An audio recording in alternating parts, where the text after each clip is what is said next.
Tom Fitton, president of Judicial Watch. Great to have you with us. What do you think, Tom? Well, the question is, do you trust the government to keep your cell phone location data private? And right now they have it at their fingertips and they can access it without a warrant. The courts have previously ruled, specifically the Supreme Court has said that you need a warrant to get location data. They've done an end round around that court ruling by purchasing it commercially. So now they have it. So they have your location data. And the question is, do you trust this deep state, the intel state, to use it appropriately? I don't. Can I get to an earlier issue, to me, an earlier question that arises? Do I trust anybody with that data? The answer is no, but it's commercially available. Private entities and individuals can buy that money, buy that data. I don't know how much the money is for it, but I have to say, if a company can buy it, why in the world shouldn't the DIA be able to buy it? Well, certainly using it That's my problem. Yeah, I mean, using it for foreign intelligence targets, that's always the entree they use. We need it to track bad guys abroad, and it's almost always then expanded to track Americans here at home. And my concern is the same gang that spied on Trump as a candidate, the same gang that spied on Trump as a president, Joe Biden, who unmasked someone, Adam Schiff, who took Rudy Giuliani's phone records and then published them. Yeah, but that's a different matter. That's a different matter. I don't trust any of those people. That's right. No, any American who trusts those people who are involved in that unmasking of American citizens and government officials and political officials, is wildly optimistic. I mean, it's just indifferent to their own welfare and that of their other citizens.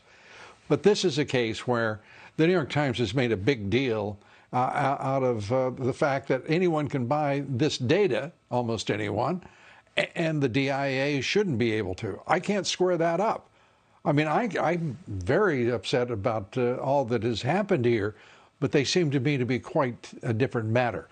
For the folks. Let me get to another issue. Amazon wants to postpone a union vote, unionization vote, because, well, they're concerned about the sacred election, a secret ballot, and suddenly they would prefer this to be in-person voting, not mail-in voting. Your thoughts on that as we think back to their position throughout the past year? Well, of course, Amazon, Jeff Bezos owns the Washington Post, which has been an advocate for unsecured mail-in balloting. But Amazon, when push comes to shove, they share your view, Lou. They share my concerns that mail-in balloting is not secure, and the best way to have a secure election, in this case related to unionization, is to vote in person. Well, welcome to our world. Let me ask you quickly. Yeah, oh yes, absolutely. Tomorrow, before the Supreme Court, Judicial Watch, you want to whether you can depose and get testimony from Cheryl Mills and Hillary Clinton. What do you think will be the update? Well, we'll see what the Supreme Court does, right?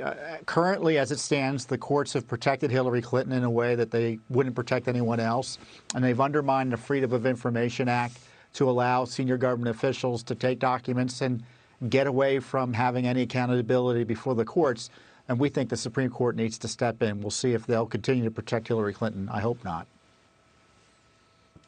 Well, I'm going to take the under on this one. I apologize, but experience tells me it's an uphill battle, particularly with the courage this court has shown so far. Tom Fitton, always with great courage. Thanks so much.